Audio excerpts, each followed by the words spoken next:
Chapitre 4. Le climat du Crétacé, une période beaucoup plus chaude qu'aujourd'hui. Le Crétacé est une période qui s'étend de moins 145 millions d'années à moins 65 millions d'années. À cette époque, donc, le climat était plus chaud. Comment a-t-on pu déterminer que ce climat du Crétacé était plus chaud qu'actuellement et comment expliquer que ce climat était plus chaud? Vous avez vu dans les chapitres précédents que le climat a tendance à osciller entre deux types de climats globaux extrêmes. La période froide avec glaciation, durant laquelle l'extension des aires climatiques froides est importante. En particulier, on observe la présence de zones de climat polaire aux hautes latitudes. Et la période chaude sans glaciation, durant laquelle les aires climatiques chaudes sont étendues et en particulier, il n'y a pas de climat polaire et donc pas de calotte polaire. Quels sont les indices montrant que le Crétacé était une période plus chaude qu'actuellement? On peut tout d'abord s'intéresser aux indices sédimentaires. Donc il faut savoir que les sédiments enregistrent le climat local de leur site de dépôt. Si on les replace dans leur contexte paléogéographique, ces informations permettent alors de reconstituer le climat de la planète à l'échelle globale. Dans l'étude des indices sédimentaires, on applique le principe de l'actualisme qui dit que si une roche sédimente dans des conditions particulières actuellement, alors une roche identique dans le passé aura sédimenté dans des conditions identiques aux conditions actuelles. Quelques exemples. Donc par exemple, la bauxite et la latérite. La bauxite et la latérite sont des roches qui proviennent de l'altération et de l'hydrolyse des roches siliceuses et elles se forment en climat chaud et humide. Autrement dit, si dans un milieu on retrouve de la bauxite et de la latérite, on pourra en déduire que le milieu dans lequel s'est formée la roche présentait un climat tropical. Les évaporites sont des roches qui sont issues de précipitations des ions et une évaporation intense. On peut donc en déduire un climat aride. En ce qui concerne le pétrole, on a essentiellement des climats tempérés, arides et tropicaux. Pour le charbon, pas de climat polaire. En revanche, la thylite est une roche qui est témoin d'un climat polaire.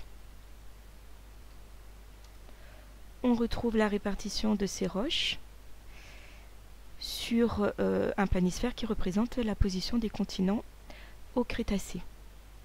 Les évaporites sont présentes ici. La bauxite et les latérites sont présentes essentiellement dans l'hémisphère nord. Donc ces roches vont nous servir d'archives. Donc par exemple, la bauxite et la latérite. On retrouve de la bauxite dans les Baux-de-Provence. On retrouve des latérites actuellement, par exemple en Nouvelle-Calédonie, c'est-à-dire dans les zones tropicales. Si on se reporte à ce graphique, on voit que ce sont des roches qui se forment à l'équateur ou en tout cas dans les zones tropicales. On peut donc en déduire que dans cette localisation où on retrouve les bauxites et les latérites, eh bien, à l'époque du Crétacé, il y a 65 millions d'années, le climat était tempéré, voire tropical. Le climat actuel est un climat tempéré. En ce qui concerne les évaporites, donc on a vu que les évaporites se forment par évaporation. On peut le voir avec la petite expérience ici. Cependant, on va retrouver actuellement à l'échelle du globe des évaporites formés en milieux tropicaux et des évaporites formés en milieu froid.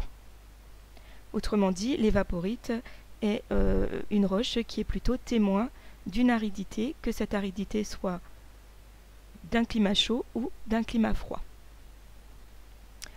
On peut reporter sur un planisphère, c'est une autre représentation. les indices lithologiques, c'est-à-dire les roches sédimentaires. Donc là, par rapport à la carte précédente, on est un peu plutôt au début du Crétacé, plutôt vers 120 millions d'années. L'océan Atlantique est très peu ouvert, très peu formé. Toutes les roches que l'on retrouve dans l'hémisphère nord sont des roches qui se forment dans un climat tempéré, chaud à tropical. On peut donc en déduire que le climat global était beaucoup plus chaud que le climat actuel. De plus, dans les roches retrouvées, on ne trouve pas de thylite. Cette absence totale de thylite prouve qu'il n'y avait pas de calotte polaire. D'autres indices permettent de déterminer le climat, par exemple les formations paléontologiques, c'est-à-dire les formations contenant des fossiles. On connaît un certain nombre de fossiles qu'on dit être significatifs, c'est-à-dire qu'ils sont caractéristiques d'un type de climat, toujours en appliquant le principe de l'actualisme. Un être vivant actuel, vivant dans certaines conditions, son fossile aura vécu dans le même type de conditions. Donc, dans les formations récifales, on retrouve différents types de fossiles, comme par exemple ici dans l'Yonne, donc des coraux et des rudistes, les dicéras. Le dicéra est un petit animal qui est aujourd'hui éteint, qui fait partie de la famille des rudistes. Les rudistes étaient caractéristiques des mers chaudes. On peut donc là aussi avoir comme information que les formations calcaires présentes dans l'Yonne, qui se sont formées à l'époque du Crétacé, se sont formées dans des conditions tropicales. Si on revient sur la carte, donc la France était à peu près là. Autrement dit, cela confirme que il y a entre 65 millions d'années et 145 millions d'années, le climat était chaud dans l'hémisphère nord.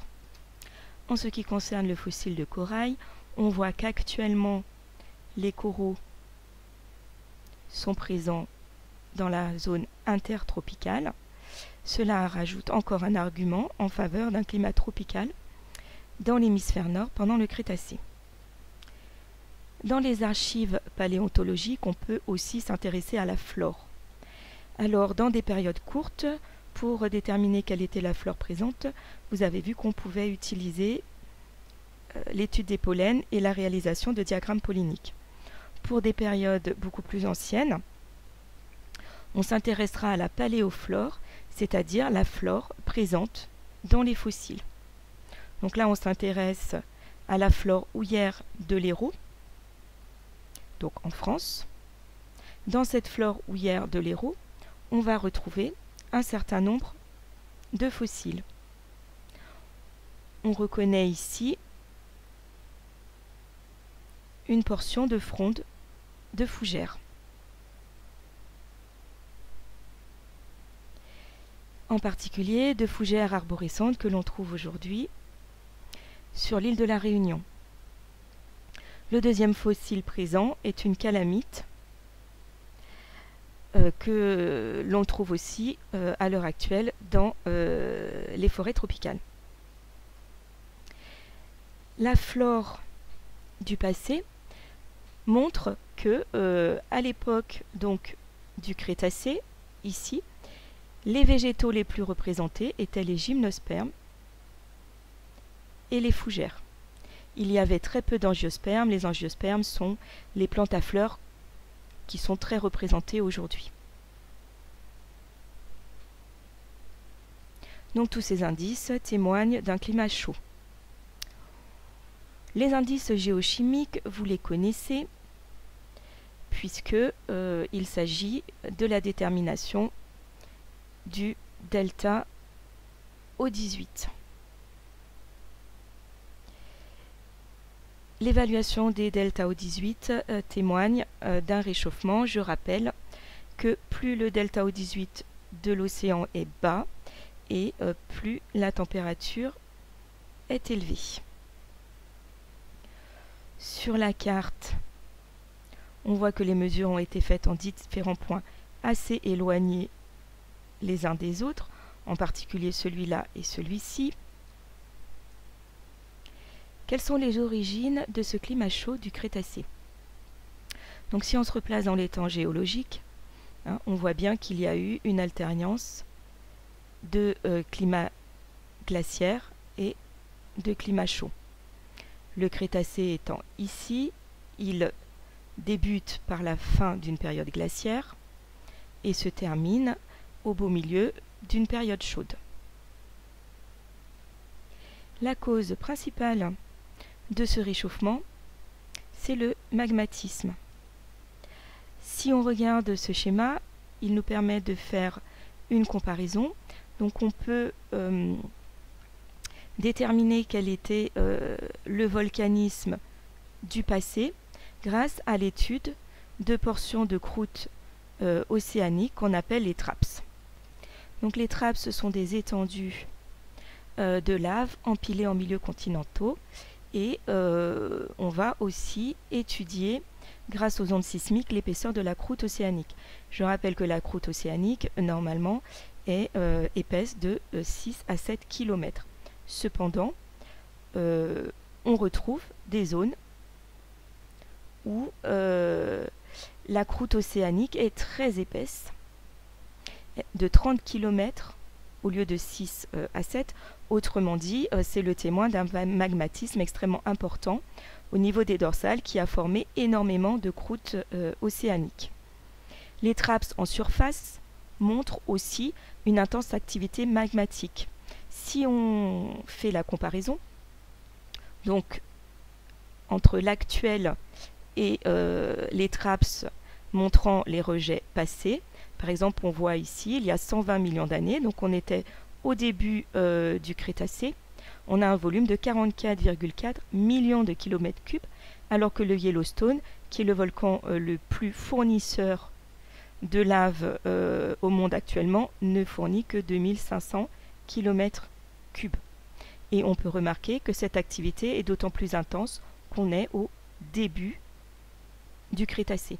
Autrement dit, le début du Crétacé a été marqué par une activité très intense, magmatique au niveau des dorsales et volcanique en surface, qui a eu des conséquences multiples et qui est la cause du réchauffement climatique. Alors, à la fin, au début du Crétacé, l'activité magmatique des dorsales a contribué à finir, si on peut dire, l'éclatement de la Pangée. Donc je pense que vous avez déjà vu cette animation qui montre la valse des continents et leur déplacement au cours du temps.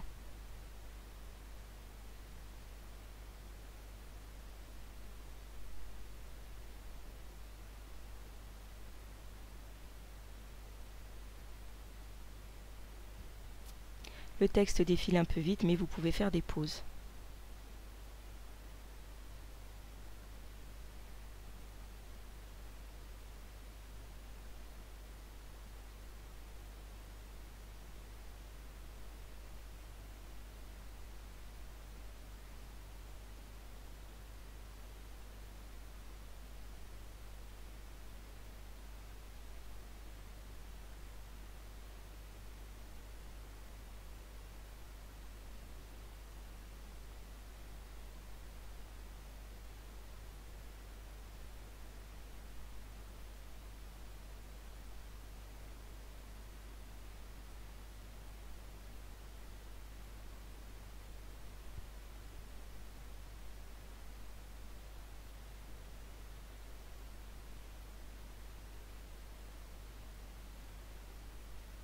Donc il y a à peu près 120 millions d'années, 140 millions d'années, on voit quand même que la Pangée est encore, même si elle a déjà éclaté et qu'elle est morcelée, elle est encore un supercontinent.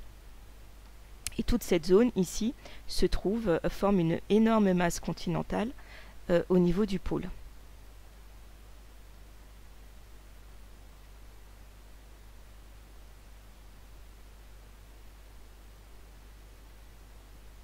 alors qu'à la fin du Crétacé, les continents ont quasiment la même position qu'aujourd'hui.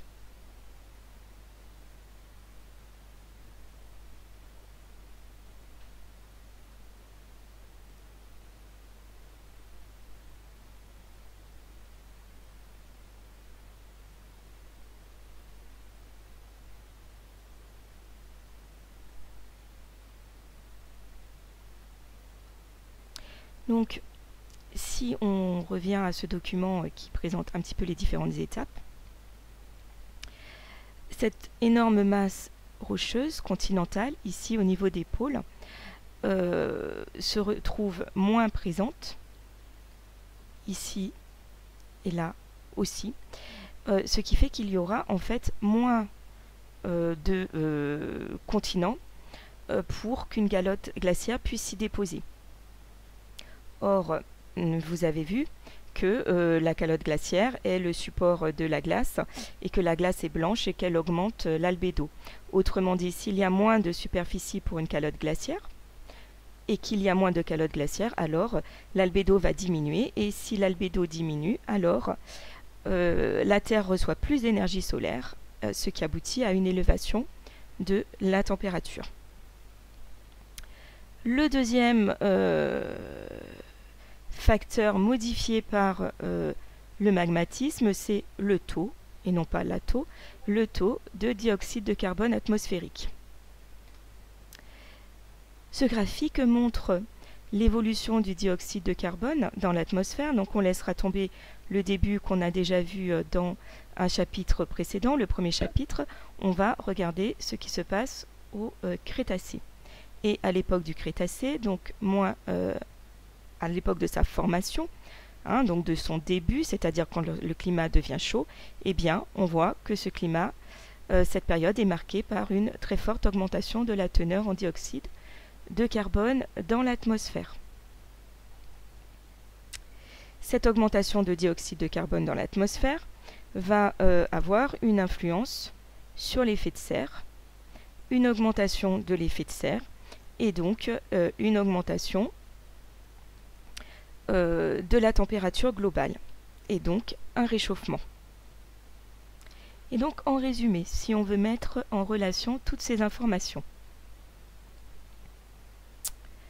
donc les roches sédimentaires,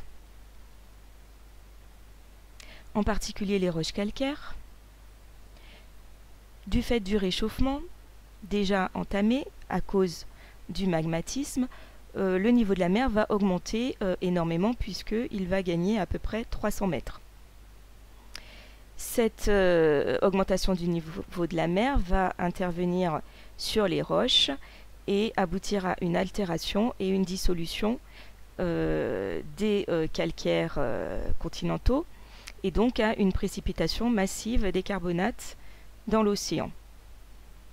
Et là, on va avoir une contradiction avec ce qu'on a dit dans le chapitre 1, puisque cette précipitation massive des carbonates va, au bout du compte, aboutir, non pas, comme on l'avait vu dans le chapitre 1, à une diminution du taux de dioxyde de carbone atmosphérique, mais à une augmentation.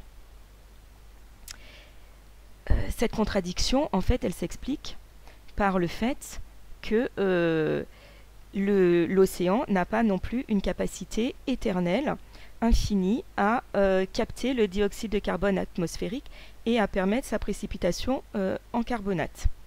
Puisque je vous rappelle qu'il y a déjà énormément de carbonate dans l'océan à cette époque-là, puisque le dioxyde de carbone qui était extrêmement présent à des taux énormes, jusqu'à 80% dans l'atmosphère primitive, a été justement capté dans ces mêmes carbonates au début de l'histoire de la Terre. Et donc, cette précipitation, elle se déséquilibre et ce carbonate, issu de l'altération des calcaires, en fait, va aboutir à non pas un maintien du dioxyde de carbone dans les roches, mais en fait à un rejet de ce dioxyde de carbone dans l'atmosphère. Parallèlement et même auparavant, le magmatisme très important a abouti à un volcanisme très important. Le volcanisme très important agit de deux façons, en surface ou en profondeur. Au niveau des dorsales, le volcanisme très important aboutit à injecter dans l'océan une énorme quantité de dioxyde de carbone dissous. La capacité de dissolution de l'océan n'étant pas infinie, ce carbone dissous va passer dans l'atmosphère.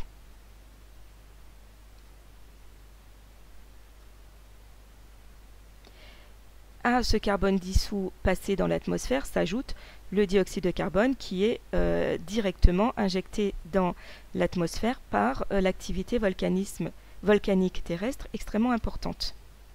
Ce qui fait qu'au bout du compte, on aboutit à une augmentation globale de la température et donc à un climat global tropical pour la période du Crétacé.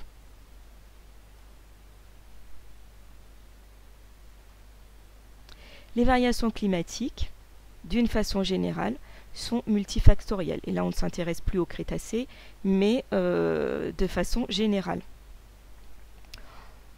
Les variations des paramètres orbitaux de la Terre aboutissent à diminuer ou augmenter l'ensoleillement.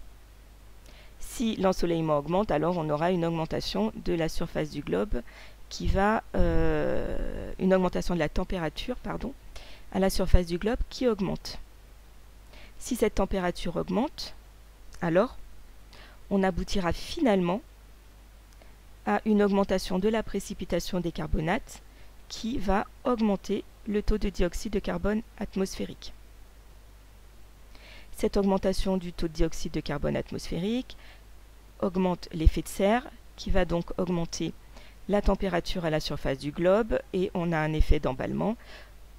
Plus il y a de dioxyde de carbone dans l'atmosphère, plus il y aura de dioxyde de carbone dans l'atmosphère. L'ensoleillement peut aussi diminuer l'albédo des glaces, qui contribue à augmenter la température à la surface du globe et donc à l'augmentation finale du taux de dioxyde de carbone atmosphérique. On vient de le voir, le volcanisme, plus il est intense, plus il y a du dioxyde de carbone présent dans l'atmosphère. Ce dioxyde de carbone peut quand même diminuer par piégeage dans la matière organique. Les plantes piègent le dioxyde de carbone lors de leur photosynthèse et la décomposition très lente et la formation d'hydrocarbures à partir de la matière organique piègent aussi ce dioxyde de carbone. Mais les activités humaines, elles, contribuent à augmenter de façon très importante le taux de dioxyde de carbone. Attention, tous ces facteurs n'agissent pas à la même échelle de temps. Le piégeage de la matière organique, par exemple, dans les hydrocarbures est un phénomène extrêmement lent, alors que les activités humaines rajoutent du dioxyde de carbone dans l'atmosphère de façon extrêmement rapide. Actuellement, nous sommes en période de glaciation à l'échelle du million d'années et à l'échelle du millier d'années, nous sommes dans une période interglaciaire. Actuellement, le réchauffement se mesure à l'échelle du siècle, puisque les variations climatiques sont observables quasiment, si ce n'est d'une année sur l'autre, en tout cas d'une décennie à l'autre.